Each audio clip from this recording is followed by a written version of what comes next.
नमस्कार, subject pulse education में आप सभी का स्वागत है।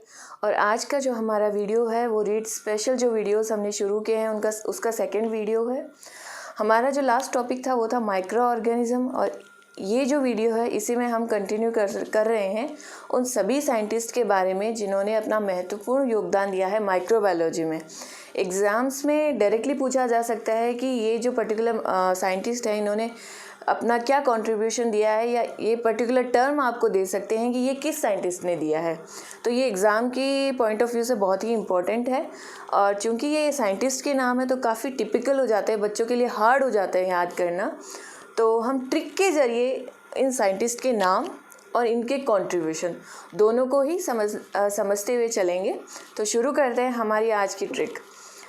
तो जब किसी भी चीज़ का सिग्नल आता है तो उसे सबसे पहले कैच कौन करता है? जैसे 90s के ज़माने में जब टीवी चलते थे तो सबसे पहले जो एंटीना होता था घर पे, हम उसी को सेट करते थे। तो सबसे पहले सिग्नल कैच कौन कर रहा है? एंटीना। तो एंटीना से हमारे जो साइंटिस्ट हैं उनका नाम हो जाता है एंटनी वॉन ल्यूवेनहुक, जिन्होंने माइक्रोस्कोप बनाया था। चलिए शुरू करते हैं, ट्रिक को लिखते हुए चलेंगे। हमारी सबसे पहले जो ट्रिक है वो है एंटीना, जिससे हमारे पहले साइंटिस्ट आ जाएंगे एंटनी वॉन ल्यूवेनहुक। जैसे ये है हमारा एंटीना, तो साइंटिस्ट का नाम हो गया एंटनी वॉन ल्यूवेनहुक। इनके फुल फॉर्म हम बाद में और डिटेल में पढ़ते हुए चलेंगे, पहले एक ट्रिक समझ लेते हैं ताकि आपको आसानी रहे समझने में। तो सबसे पहले साइंटिस्ट हमारे हो गए एंटनी वॉन ल्यूवेनहुक, जिन्होंने सिग्नल कैच किया। सिग्नल किस चीज़ का? माइक्रोबायोलॉजी का। इन्होंने संसार को बताया कि माइक्रोबायोलॉजी होती क्या है, और इन्होंने माइक्रोबायोलॉजी में अपना क्या कंट्रीब्यूशन दिया है। इन्होंने माइक्रोस्कोप बनाया है, क्योंकि ये माइक्रो ऑर्गेनिज्म बहुत छोटे हैं तो उन्हें देखने के लिए हमें माइक्रोस्कोप की ज़रूरत पड़ती है। तो इन्होंने बनाया माइक्रोस्कोप, और माइक्रोस्कोप बनाने के कारण ही, क्योंकि इन्होंने बहुत बड़ा कंट्रीब्यूशन दिया है, इसी के बेसिस पे हम माइक्रो ऑर्गेनिज्म को पढ़ पाते हैं, तो इन्हें फादर ऑफ माइक्रोबायोलॉजी बोला गया। तो हम याद रखेंगे कि इन्हें फादर ऑफ माइक्रोबायोलॉजी बोला गया। ठीक है। अब ये जो एंटीना है इसने सिग्नल कैच किया, वो सिग्नल कहाँ किसके पास जाएगा? टीवी के पास जाएगा। लेकिन हमारा जो टीवी है वो चला ही नहीं। अब इसका कारण क्या है? जैसे इंग्लिश में हम बोलते हैं इसका कॉज क्या है, तो कॉज से आप याद रखेंगे Robert Koch. Robert Koch, cause, coach, आप शब्दों को लिंक करें। तो रॉबर्ट कोच जो हैं, इन्होंने भाई बीमारी क्या है किसी चीज़ की, हुआ क्या है, टीवी चल क्यों नहीं रहा, तो इन्होंने बहुत सारी बीमारियों का पता लगाया, और ये जो बीमारियां हैं किस वजह से हो रही हैं, यानी किन ऑर्गेनिजम्स की वजह से हो रही है, ये इन्होंने पता लगाया। तो वो बीमारियां कौन कौन सी थी? एक तो इन्होंने पता लगाया टीबी का, एक इन्होंने पता लगाया एंथ्रेक्स का, और एक इन्होंने पता लगाया कोलेरा का। कोलेरा। इन्होंने इन तीनों बीमारियों के जो कारण है उसे पता लगाया। तो भाई एंटीना से सिग्नल तो आ गया, लेकिन टीवी क्यों नहीं चला? वो इन सब वजह से नहीं चला। तो क्योंकि इन्होंने बीमारियों का पता लगाया और किन माइक्रो ऑर्गेनिजम्स से हो रहा है, इसलिए इन्हें फादर ऑफ मॉडर्न माइक्रोबायोलॉजी बोलते हैं। भाई माइक्रो ऑर्गेनिजम्स हम क्यों पढ़ते हैं? भाई बेसिकली उनके यूज़ क्या है, या उनसे ज़्यादातर जो है उनसे बीमारियाँ फैलती हैं, तो इसलिए इन्हें फादर ऑफ मॉडर्न माइक्रोबायोलॉजी बोला जाता है, क्योंकि इन्होंने बीमारियों का पता लगाया है। दूसरी जो चीज़ आती है वो आती है कि इन्होंने बहुत सारी बीमारियों को ना सिर्फ समझा, उनके बारे में बहुत कुछ डिटेल में समझाया है लोगों को कि भाई आप किसी बीमारी को पढ़ते हो तो आप कैसे कैसे किन किन प्रिंसिपल्स को फॉलो करोगे तो आप उस ऑर्गेनिज्म या उस माइक्रोब के बारे में डिटेल में जान पाओगे, उसे क्योर कर पाओगे। तो उन्होंने कोच पोस्टुलेट्स दिए, यानी 4 प्रिंसिपल दिए कि आपको ये चीज़ें फॉलो करनी पड़ेंगी, तभी आप एक पर्टिकुलर रिज़ल्ट तक पहुंचोगे कि भाई ये बीमारी इस पर्टिकुलर ऑर्गेनिजम्स की वजह से हुई है। तो इन्होंने कोच पोस्टुलेट्स दिए, और इन्होंने जर्म थियरी दी ये पहले साइंटिस्ट थे जिन्होंने बताया कि एक पर्टिकुलर बीमारी, अगर कोई इंसान बीमार है तो एक पर्टिकुलर जर्म की वजह से है, किसी माइक्रोब की वजह से। तो ये हो गए हमारे father of modern microbiology, father of modern microbiology. और इन्होंने क्या क्या दिया? Coach postulates, coach postulates and germ theory. But antenna से सिग्नल तो आया, टीवी नहीं चला, तो बीमारी क्या है वो इन्होंने बताई, रॉबर्ट कोच ने। भाई कॉज क्या है, ठीक है, लेकिन क्योंकि इन्होंने बता तो दिया लेकिन फिर भी नहीं चला, कुछ कारण, कुछ कमी रह गई, तो इन्होंने टीवी ठीक करने के लिए किसी को बुलाया और उन्होंने एक लिस्ट बना के दी।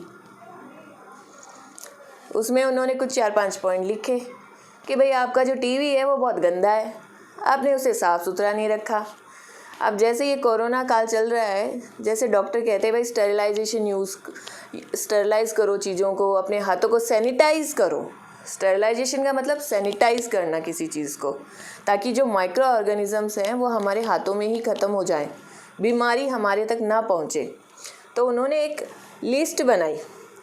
तो लिस्ट से भाई उन्होंने एक पेपर लिया और ये पर्टिकुलर लाइंस लिख के उन्होंने एक लिस्ट बनाई।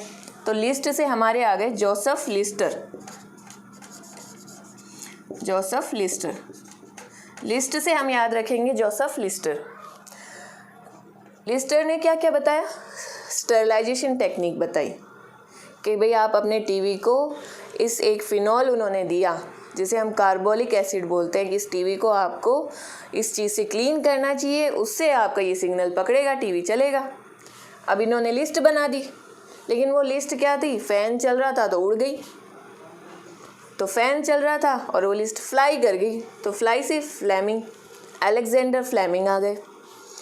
तो अब जो लिस्ट थी वो तो उड़ गई भाई, फ्लाई कर गई। तो यहाँ पे हम याद रखेंगे अलेक्जेंडर फ्लेमिंग।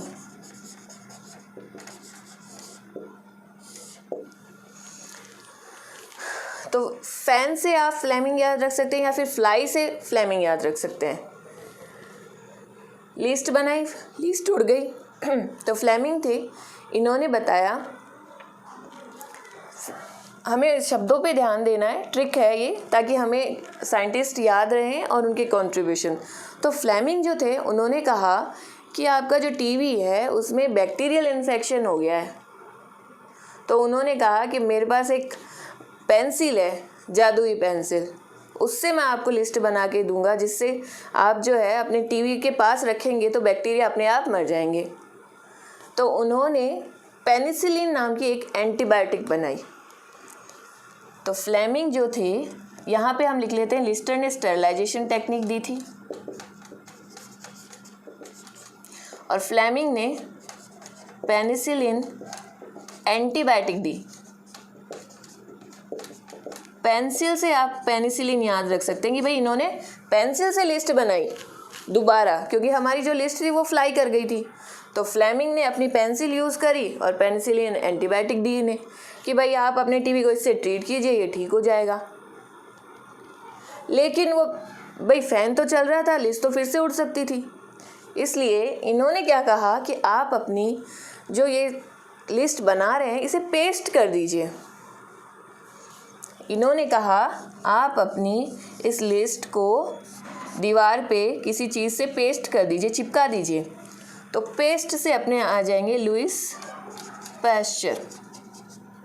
पेस्ट से, यहाँ पे पेस्ट आ रहा है शब्द में, तो लुईस पाश्चर। तो लुईस पाश्चर जो थे, इन्होंने पाश्चराइजेशन टेक्निक दी। आज हम कुछ भी खाते हैं, पीते हैं, तो डॉक्टर कहते हैं पहले इसे ट्रीट कीजिए। वैसे ही जैसे हम डेयरी से दूध लेके आते हैं तो वो पाश्चराइज्ड मिल्क होता है। पाश्चराइजेशन का मतलब क्या होता है कि उसे एक हीट ट्रीटमेंट दिया जाता है ताकि जितने भी माइक्रोब्स हो वो मर जाए, और जो इन्फेक्शन होने का डर रहता है रॉ मिल्क से या और किसी चीज़ से वो ना हो। ठीक है। अब क्योंकि हमने ट्रिक पढ़ ली है, साइंटिस्ट के नाम आ गए, उनकी कंट्रीब्यूशन आ गई। चलिए अब डिटेल में समझते हैं कि ये सारे टर्म्स क्या होते हैं और थोड़ा बहुत इनको कैसे कि भाई एग्ज़ाम में अगर बाय चांस अगर आपके घुमा फिरा के क्वेश्चंस पूछा जाए तो आप उसे सॉल्व कर पाएँ। ठीक है, तो अब हम डिटेल में साइंटिस्ट के नाम और उनके कंट्रीब्यूशन पढ़ते हैं। तो फर्स्ट साइंटिस्ट हमारे थे एंटनी वैन ल्यूवेनहुक, जिन्हें हम बोलते हैं फादर ऑफ माइक्रोबायोलॉजी।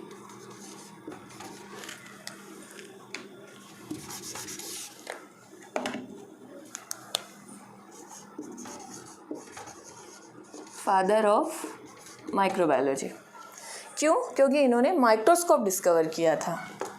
इन्होंने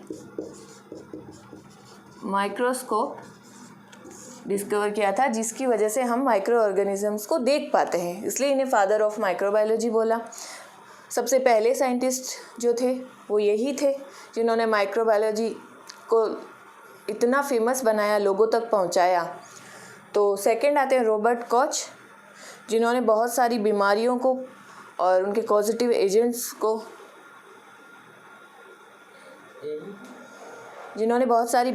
और उनके कॉजेटिव एजेंट्स जो थे उन्हें बताया। तो इन्होंने कौन कौन सी बीमारियों को बताया? वो थे TB, tuberculosis, cholera and anthrax.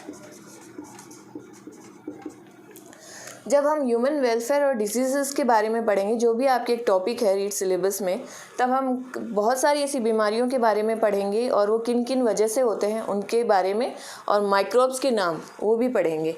तो ये आप अगर याद करना चाहें तो मैं इनके अभी साथ में इनके बैक्टीरिया जिनकी वजह से ये होता है इनके नाम लिख देती हूँ। तो यहीं पे आपको 3 जो बैक्टीरिया हैं वो याद हो जाएंगे, और अगर एग्ज़ाम में पूछा जाए कि ये बीमारी जो है वो किस वजह से होती है तो आप आंसर दे पाएँ। तो टीबी जो होती है वो होती है माइकोबैक्टीरियम ट्यूबरकुलोसिस से। माइकोबैक्टीरियम ट्यूबरकुलोसिस, जिसके लिए गवर्नमेंट जो है उन्होंने बहुत सारे प्रोग्राम चला रखे हैं। डॉट्स आपने नाम सुना होगा, वो टीबी के लिए ही है। विब्रियो कॉलेरा, जिसकी वजह से कॉलेरा होता है। Vibrio cholera. थर्ड है एंथ्रेक्स, जो बेसिलस एंथ्रेसिस नामक एक बैक्टीरिया होता है जिसकी वजह से होता है। बेसिलस एंथ्रेक्सिस। रॉबर्ट कॉच जो थे, इन्होंने कॉच पोस्टुलेट्स यानी 4 प्रिंसिपल्स दिए थे कि भाई आप किसी ऑर्गेनिजम्स को पढ़ना चाहते हैं तो आप कौन कौन से स्टेप्स फॉलो करोगे। और इन्होंने जर्म थियरी भी दी थी कि एक पर्टिकुलर डिसीज़ जो होती है वो किसी जर्म की वजह से होती है। तो ये यहाँ पे हम लिख लेते हैं कि इन्होंने कॉच पोस्टुलेट्स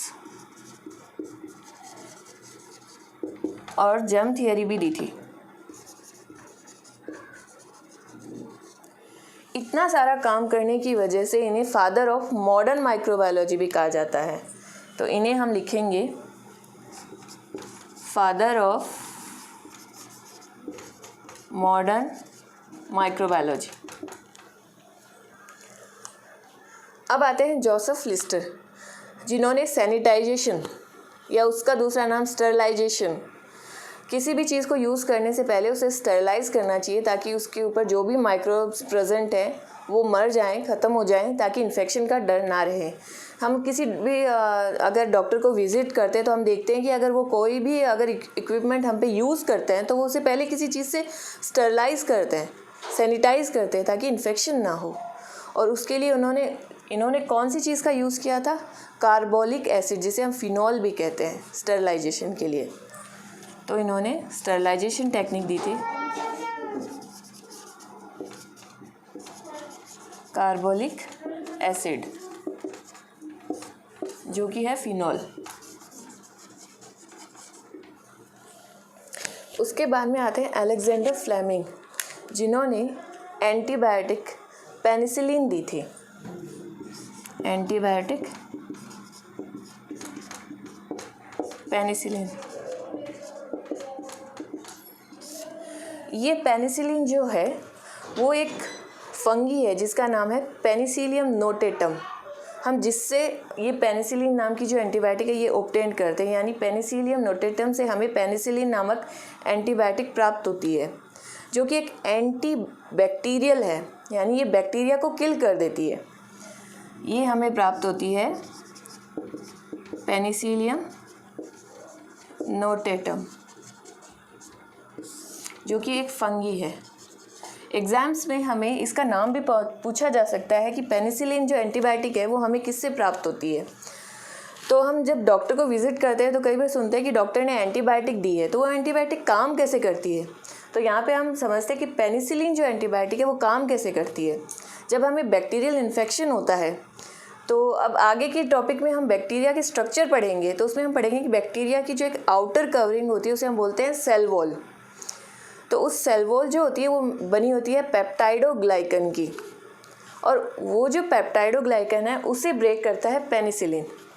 तो ये एंटीबायोटिक बैक्टीरिया को किल कैसे करती है, ये उसकी सेल वॉल को ही तोड़ देती है, यानी पेप्टाइडोग्लाइकन की जो बॉन्ड होता है उन्हें ब्रेक कर देती है। जब उसका सेल वॉल ही टूट जाएगा तो वो कुछ भी नहीं कर पाएगा, उसके जो ऑर्गन्स है वो बिखर जाएंगे, तो वो जिंदा भी नहीं रह पाएगा। तो ये बैक्टीरिया को कैसे किल करती है, उसके सेल वॉल को ब्रेक करती है, उसके सेल वॉल पे एक्ट करती है। तो ये हो गया एंटीबायोटिक पेनिसिलिन। अब हमारा आता है लुईस पैस्चर। जो हम डेयरी से दूध वगैरह लेके आते हैं, तो ये क्या होता है, पेस्चराइज्ड मिल्क होते हैं, यानी इन्हें हीट ट्रीटमेंट दिया जाता है। तो जो माइक्रो ऑर्गेनिज्म होते हैं, जब उन्हें हम एक पर्टिकुलर टेम्परेचर पे एक्सपोज करते हैं, यानी उन्हें गर्माहट तक पहुंचाते हैं बहुत ज़्यादा, तो वो अपने आप ही किल हो जाते हैं। कैसे? क्योंकि उनके जो प्रोटीन होते हैं ना, वो हाई टेम्परेचर पे डीनेचर हो जाते हैं, काम ही नहीं कर पाते हैं। तो इन्होंने पैस्चराइजेशन टेक्निक दी थी। तो पैस्चराइजेशन होता क्या है, तो पहले हम देख लेते हैं। इन्होंने पैस्चराइजेशन टेक्निक दी थी। अब पैस्चराइजेशन क्या होता है, आप हीट ट्रीटमेंट देते हैं किसी भी चीज़ को।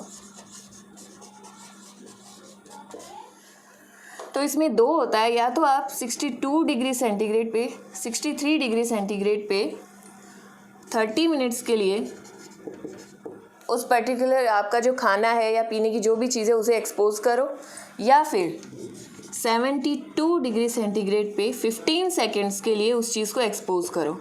तो उसके ऊपर या उसके अंदर जो भी बैक्टीरिया माइक्रोब्स प्रेजेंट है वो अपने आप ही ख़त्म हो जाते हैं। इस टेक्निक को बोलते हैं हम पैस्चराइजेशन। तो ये टेम्परेचर आपको याद रखना पड़ेगा, क्योंकि ये भी पूछा जा सकता है कि किस पर्टिकुलर टेम्परेचर पे आप उस चीज़ को एक्सपोज करोगे, तो उसके ऊपर जो माइक्रो ऑर्गेनिज्म जो प्रेजेंट है वो अपने आप ख़त्म हो जाएंगे। तो एक कन्फ्यूजन ना हो इसलिए रॉबर्ट कोच जो थे उन्होंने तो हमें दिया था कोच पोस्टुलेट, जर्म थियरी, और इन्हें फादर ऑफ मॉडर्न माइक्रोबायोलॉजी बोला जाता है। एक हैं रॉबर्ट हुक, जिन्होंने सेल को डिस्कवर किया था। जब हम हमारा टॉपिक पढ़ेंगे सेल, तो वहाँ पे हम रॉबर्ट हुक जो साइंटिस्ट हैं उनके बारे में पढ़ेंगे, लेकिन आप इसके साथ कंफ्यूज ना हो इसलिए मैंने आपको बताया कि यहाँ पे जो माइक्रोबायोलॉजी में जो हम पढ़ रहे हैं वो है रॉबर्ट कोच। और एक और साइंटिस्ट है जिन्होंने ग्राम स्ट्रेनिंग टेक्निक दी थी, जिसके बारे में हम जब स्ट्रेनिंग टेक्निक पढ़ेंगे तब पढ़ेंगे। तो चलिए एक बार हमारी जो ट्रिक थी उसे रिवाइज कर लेते हैं। सबसे पहले किसी भी चीज़ का सिग्नल जो आता है वो कौन पकड़ता है, एंटीना। तो एंटीना ने सिग्नल पकड़ा लेकिन टीवी नहीं चला, तो उसका कॉज क्या है, यानी उसकी बीमारी क्या है, कारण क्या है, वो किसने बताया, रॉबर्ट कोच ने। कॉज से कोच, इन्होंने बीमारियों को बताया, इसलिए फादर ऑफ मॉडर्न माइक्रोबायोलॉजी। ठीक है, लेकिन अब फिर भी कुछ कमी रह गई, तो उन्होंने एक जो है किसी व्यक्ति को बुलाया कि भाई आप बताओ, तो वो आए। तो उन्होंने एक लिस्ट बनाई, तो लिस्ट से लिस्टर, उन्होंने लिस्ट बनाई कि आप पर्टिकुलर चीज़ों को फॉलो करो, ऐसे साफ़ सुथरा रखो, यानी साफ़ सुथरा से स्टेरिलाइज करो चीज़ों को। तो इन्होंने जो लिस्ट बनाई थी वो जब बना रहे थे, फ़ैन चल रहा था, वो लिस्ट आपकी फ्लाई कर गई, उड़ गई। तो फ़ैन से और फ्लाई से आप याद कर सकते हैं अलेक्जेंडर फ्लेमिंग, जिन्होंने पेनिसिलियम या जो एंटीबायोटिक है उसके बारे में बताया था। और जब अब वो लिस्ट उड़ गई, तो उस लिस्ट को हम क्या करेंगे, उसे हम पेस्ट कर देंगे दीवार पे ताकि वह उड़े नहीं। तो पेस्ट से हमारे पास आ जाएंगे पैस्चर, लुईस पैस्चर, जिन्होंने पैस्चराइजेशन टेक्निक दी। अगर आपको हमारा वीडियो पसंद आया तो प्लीज़ हमारी वीडियो को लाइक, शेयर एंड सब्सक्राइब करना ना भूलें, और आगे की वीडियोस देखने के लिए प्लीज़ हमारे चैनल को देखते रहिए। Thank you.